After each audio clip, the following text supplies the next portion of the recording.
Hey there, welcome back to the channel where we dive into real stories that hit you right in the gut, the kind that make you laugh, fume, or just sit there thinking, man, that could have been me.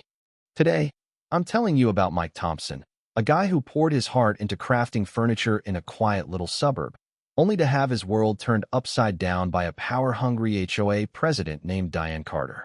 This isn't just a story about a guy fighting for his tools. It's about staring down injustice, finding your backbone, and proving that sometimes the little guy can win. So, grab a coffee, settle in, and let me take you to Maple Grove, a sleepy neighborhood just outside Portland, Oregon, where Mike's battle went down. Picture this. It's 2018, and Mike, a 38-year-old carpenter with a knack for turning raw wood into heirloom tables and chairs, finds his dream Spoda cozy house with a big garage in Maple Grove. The place had it all: tree-lined streets, kids riding bikes, neighbors who'd wave as they walked their dogs. For Mike, that garage wasn't just a garage. It was his ticket to finally running his own business. He'd spent years saving up, sketching designs late at night, dreaming of a workshop where he could do what he loved. And when he moved in, it felt like the stars had aligned. He set up his saws, sanders, and workbenches, and before long, folks in Maple Grove were knocking on his door, asking for custom bookshelves or dining tables. "Mike, this is incredible," his neighbor Jen would say, running her hand over a walnut coffee table he'd just finished. Orders started rolling in. His bank account wasn't screaming anymore, and for the first time, Mike felt like he was building something literally and figuratively. But then, like a storm you didn't see coming, things changed. The HOA, which had been pretty chill under old man Greg, got a new president, Diane Carter. Now, Diane wasn't your average HOA busybody. She was a force, a real estate agent with a fake smile and a knack for making you feel small. She swept into power, promising to elevate Maple Grove's prestige, which sounded nice until you realized it was code for "do things my way or else." Diane had this vision of a perfect, cookie-cutter neighborhood, and Mike's little workshop, with its occasional hum of a table saw, didn't fit the picture. At first, it was small stuff, letters about his recycling bins being too visible or his truck parked improperly. Mike would laugh it off, thinking, "Okay, lady, I'll move the bins, no big deal." But deep down, he got this uneasy feeling, like Diane was circling, waiting for a reason to pounce. And pounce she did. One day, Mike gets a notice claiming his workshop was causing noise pollution. Noise pollution? The guy worked 9 to 5, no power tools after dark, and his closest neighbors, like Jen and her husband Tom, swore they never heard a peep. But Diane wasn't interested in facts. At the next HOA meeting, she stood up, all prim and proper, and declared Mike's workshop a threat to community standards. Mike showed up, thinking he could talk it out, maybe explain his side. Big mistake. Diane had stacked the deck, dragging in a couple of her cronies who grumbled about property values while shooting Mike dirty looks. "This isn't personal, Mr. Thompson," Diane said, her voice dripping with fake concern. "But we have to protect our neighborhood." Mike tried to defend himself, pointing out that his neighbors loved his work, but Diane cut him off. "We'll be conducting a safety review," she snapped, and that was that. Mike left the meeting feeling like he'd been sucker punched, the kind of gut twist you get when you know someone's out to get you. Things went from bad to worse. One morning, Mike's sipping his coffee when there's a bang at the door. He opens it to find Diane, flanked by 2 HOA board members and a couple of rent-a-cops in cheap uniforms. "Mr. Thompson, we're here for an emergency inspection," Diane says, waving a clipboard like it's a court order. "Emergency?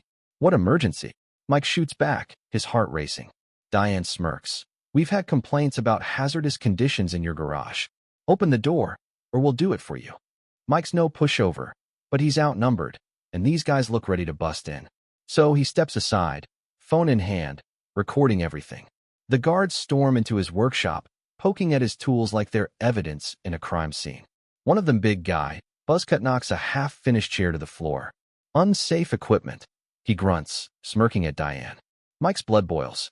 "That's my livelihood you're trashing," he yells, but Diane doesn't flinch. "We're confiscating this for community safety," she says, cool as ice, as the guards start loading his tools, his router, his planer, years of savings into a truck. Jen, who'd heard the commotion, runs over, horrified. Diane, this is insane. Mike's never hurt anyone, she shouts, but Diane just waves her off. By the time they drive away, Mike's garage is empty, his dreams gutted, and Diane's parting shot stings worst of all. Pay your fines, Mr. Thompson, or we'll auction your house next. That night, Mike sat in his empty garage, staring at the bare walls, feeling like the world had chewed him up and spit him out. But something in him snapped not into despair, but into fire. He wasn't going to let Diane win. He called his buddy's sister, Laura, a lawyer who'd tangled with HOAs before. Mike, this isn't just bullying, Laura said, her voice steady but fierce. This is theft, and we're going to nail them. She got to work, filing a police report, slapping the HOA with a lawsuit, and digging into Diane's shady deals. Turns out, Diane wasn't just a control freak, she was in bed with a developer who wanted to bulldoze half of Maple Grove for condos. She'd been picking fights with homeowners like Mike to scare them into selling cheap. Laura found emails, bank records, the works, and suddenly, Diane's community safety excuse looked like a house of cards. The courtroom was where it all came to a head. Picture Mike, nervous but pissed, sitting next to Laura as Diane struts in with a slick lawyer who probably cost more than Mike's house. Diane's team tried to paint Mike as some reckless troublemaker, but Laura was a shark. She played the video of the guards raiding Mike's garage, showed texts from Jen and Tom vouching for him, and dropped the bombshell, Diane's emails with the developer, practically spelling out her scheme. Your Honor, Laura said, her voice cutting through the room. Ms. Carter didn't care about Maple Grove, she cared about her bank account. Diane squirmed, her lawyer stammering, and when the judge asked her to produce a single real complaint about Mike's workshop, she had nothing. Zip. The judge's gavel came down like thunder. The HOA had to return Mike's tools, pay for his lost income, and cover his legal fees. Diane, fined, banned from ever leading an HOA again, and forced to sell her house to cover the mess she'd made. When Mike got his tools back, some were banged up, but the payout let him rebuild better than before. He got new gear, soundproofed his garage, and orders started pouring in, especially after the local paper ran a story calling him the carpenter who took down the HOA queen. Maple Grove changed, too. The HOA got a new board, folks like Jen, who pushed for open meetings and real transparency. They even started a neighbor helping neighbor program, with Mike chipping in to fix porches or build benches for the park. Diane, last anyone heard, she'd slunk off to Idaho, her tail between her legs.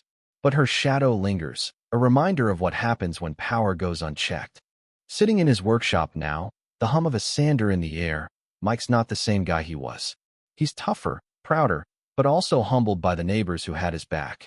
I learned 2 things, he told me once, over beers at a barbecue. 1, always keep receipts literal and figurative. And 2, you're never as alone as you think. His story's not a fairy tale, it's messier, realer. There's no perfect happy ending, just a guy who fought, won, and made his corner of the world a little better. So what do you think? Was Mike just lucky, or did he tap into something we all have when push comes to shove? Have you ever dealt with a Diane Carter in your life, someone who tried to steamroll you with rules or power? Drop a comment, share your story. Let's keep this conversation going, because trust me, there's a Mike Thompson in every neighborhood, and maybe, just maybe, there's one in you too. Hit that like button, subscribe, and I'll see you in the next one.